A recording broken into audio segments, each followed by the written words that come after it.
let's move on to our preview of this weekend's UFC card. Noche UFC. This is in honor of Mexican Independence Day. It is in Las Vegas, but there's a Mexican presence on the card, a lot of Mexican fighters. So let's get started with the first fight we're going to cover. It's the only prelim fight we're going to cover here, and it's Roman Kopylov, the Russian, taking on Josh Fremd.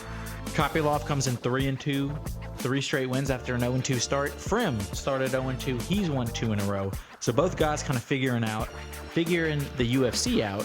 How do you see this one going, Alex? Honestly, I think this one, Josh Fremd is going to use his size to his advantage. You know, he's a big guy. I think he's like 4 inch.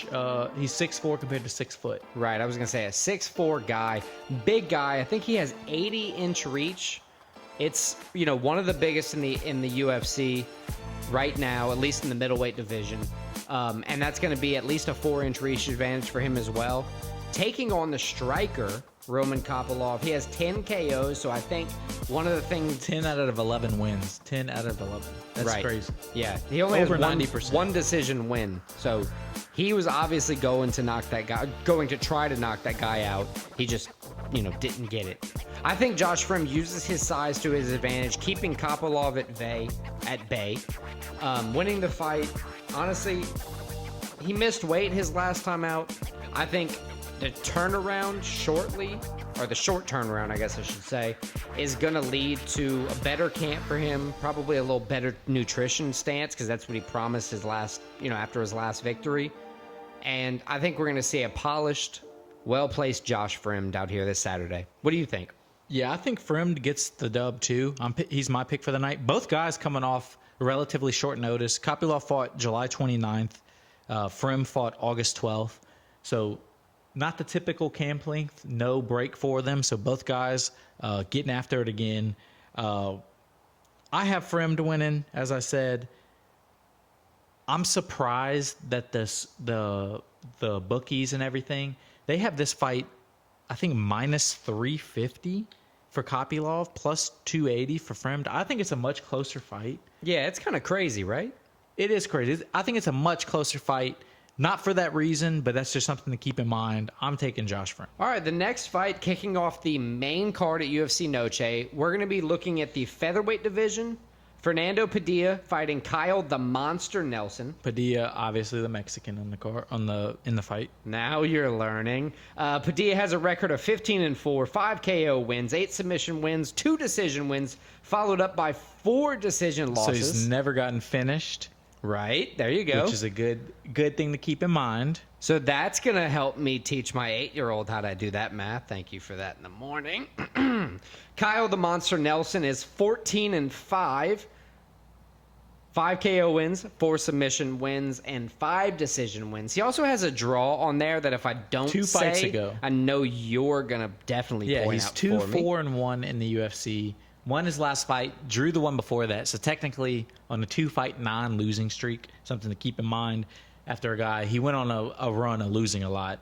Right. His losses are 2 KOs, 1 submission, 2 decisions total. So I think this is a case of a guy, the UFC, despite his 2-fight non-losing streak, Nelson hasn't really succeeded too much in the UFC, and they're putting it against the guy that they think he's 1-0 in the UFC. He's had 3 straight wins. He's exciting.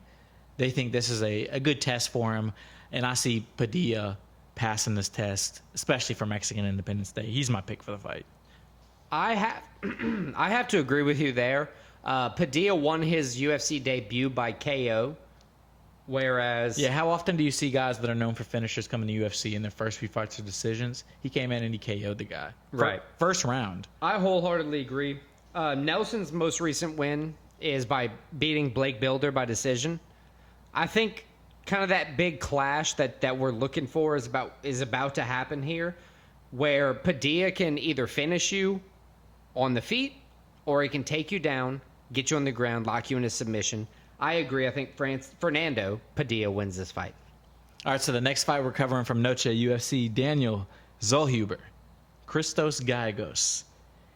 Zellhuber comes in. He's 13-1, 1-1 in the UFC, winning his last fight. So his first career UFC fight was his first career UFC loss. His first career MMA loss was his first career UFC fight. Excuse me, I got all that mixed up. There you go. UFC 1-1. He lost one, his first one in the UFC. Never been finished. Won the most recent by decision in the UFC. Yeah, so 2 UFC fights, 2 decisions. There you go. Facing Christos Giagos. The vet, especially compared to Zolhuber. Fought everyone. Oliveira, Thiago Moises. Well, I guess not everybody. Tarzukian. He hasn't fought any of like the most recent. He hasn't fought everyone, but he's fought a lot of. He has a bunch of good guys on his resume, even though he's lost to pretty much every good guy he's to faced. all of But those 5-4 in guys. the UFC, so 9 fights. This is his 10th fight, so he's been in the UFC for a while. He knows it. Man, for this one, for me, I think this is a fight of. Well, not I think. I know this is a fight of new versus old, rookie versus vet, but I think the new polished chrome takes it here.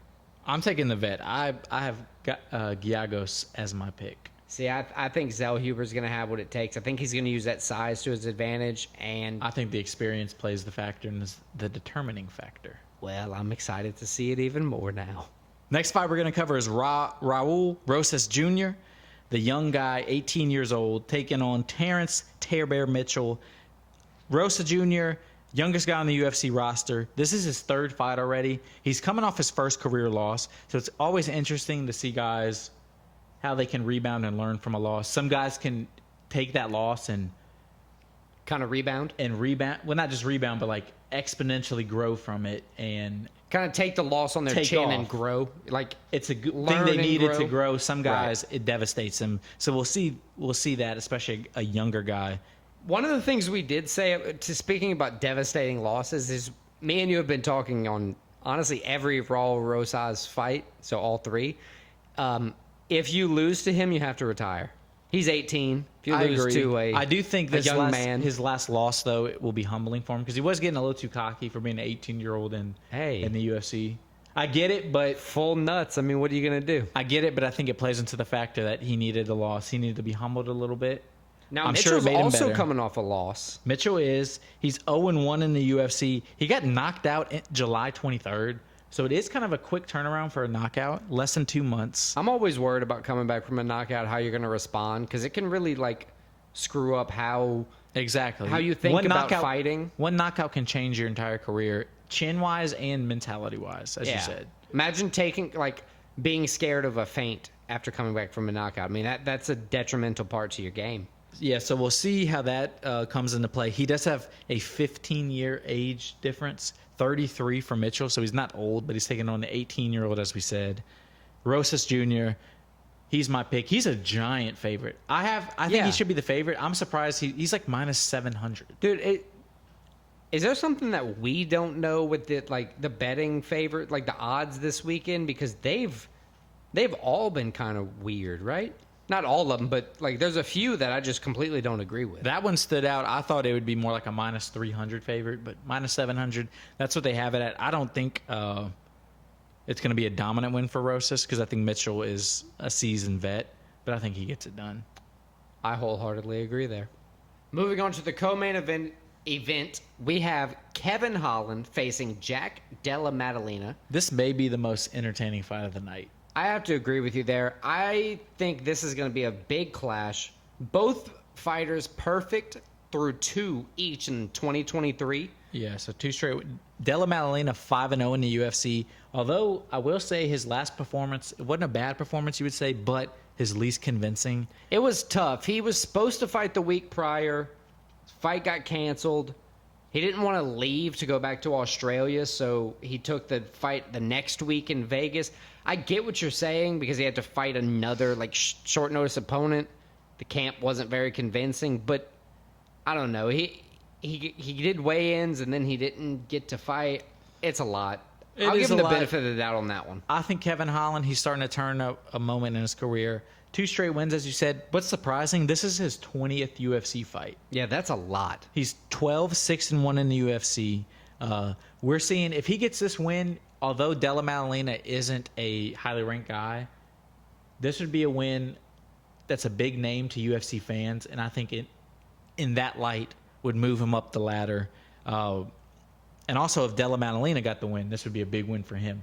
So a lot riding on this fight. I think Kevin Holland, he's a guy that thrives in these standing bangs unless it's Stephen Thompson, Right. which I don't think either guy's as skilled as Stephen Thompson in terms of strictly striking. I have Kevin Holland coming in. I have him probably getting the knockout. I think it's a third-round knockout. I think Della Maddalena gets hit a little bit. He is strong, but Kevin Holland can take a punch as well. Kevin Holland, my pick. Okay, cool. Look, I think this is going to be a tough fight for both guys. Honestly, I'm going with Jack Della Maddalena here, and I think his biggest key to victory is going to be getting inside of Kevin Holland, who's the bigger fighter here. Kevin Holland has some reach, too. Doing all of that damage up close. He's long. And winning the fight, by closing the distance, if you will. So we got two different opinions on that one. I always like when that happens. All right, so let's move on to the main event of the evening. The rematch, the rare title fight on a fight night. The rematch, Alexa Grasso, Valentina Shevchenko. Alexa Grasso shocked the world with the neck crank win over Shevchenko last time? Face crank. Face crank, even more brutal. She got the dub, shocked the world. Pause. I got a question. Go ahead. Who said that in a girls' fight, in a middle school, a face crank would just do? Was it Dominic Reyes? No, Dominic Cruz. Dominic Cruz, that's who it was. Okay. Dominic Cruz, yeah, because it Continue. was... We digress. But Grasso, an impressive performance. Shevchenko was almost untouchable, although her fight before that was it looked like she was disinterested. Almost untouchable before that, so we'll see how she responds. Is this going to be the motivation she needs to kind of reignite her career, go on another crazy run where she's finishing all these chicks? Grasso, can she break the Mexican curse? The last two guys to fight for the belt that are Mexican, Brandon Moreno, Yair Rodriguez, lost. Can Grasso keep the belt, keep Mexico a champion? Unfortunately, I think Shevchenko gets her revenge. I got Shevchenko winning the fight. And Volk, Volk is also the only same title holder since 2021. Yeah, I saw that too. So I like Shevchenko winning here. I think the fact that Grasso wins most of her fights by decision, and she got, I'm not saying like a lucky face crank submission or anything, but it was an anomaly in how she typically does her fights. I think Shevchenko comes back with a stronger game plan. We've seen how powerful she is. We've seen her impressive array of types of finishes: 8 KOs, 7 submissions, 8 decisions. Of course, I'm looking on my paper to read that off, but I still think Valentina gets the win here, gets the belt back at the fight night.